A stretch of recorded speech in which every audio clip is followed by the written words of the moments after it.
Hi guys, welcome to my videos. So guys, one common reluctance or one common question I have seen, especially for the people, those who are traveling alone and or even as a couple, but they don't speak English and they come to Canada, like how they're gonna go through immigration and how the process is gonna work. So recently, my relatives came from India who do not speak English. So I'm going to share the difficulties they had and how they went through it at Toronto Pearson International Airport. So while boarding the flight in India, technically like they were asked additional documents verification this time, so that's fine. There was no language problem because in India Delhi airport everyone speaks Hindi. So they easily managed there and boarded the flight. The flight was from Air India, and in Air India flight, all the members were speaking Hindi, so no problem at all. Now the problem they had after reaching Canada. So few years back, when we used to come to Canada for our declaration, we used to get a card, okay, where you fill your information, the items you are bringing, and you sign it, and that's a legal document.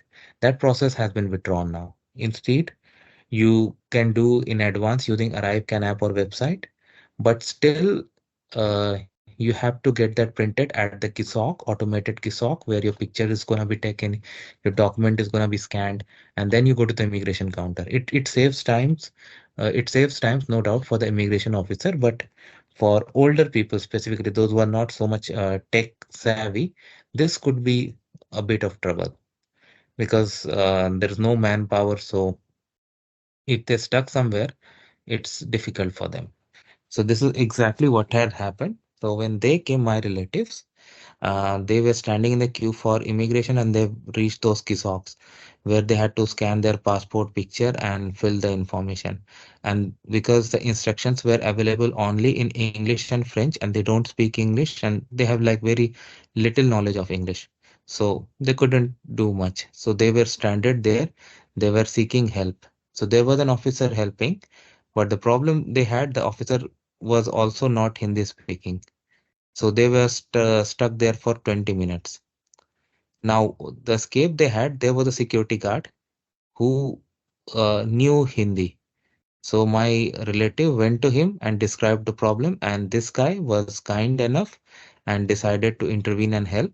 So he came and he helped them to get through this questionnaire, and he also helped them to do the KISSOC questions and process, and also help them because to get through the immigration. He translated for something, and he and then went through it, and then they went through it and collected the baggage and came out. So this is what has happened to them. So I'm just sharing this. Of course, it can vary based on time, availability, crowd, and many other factors. But this is what happened to my relatives. So I'm sharing here for others' benefits. Thanks for watching this video. Please subscribe to the channel. Thank you.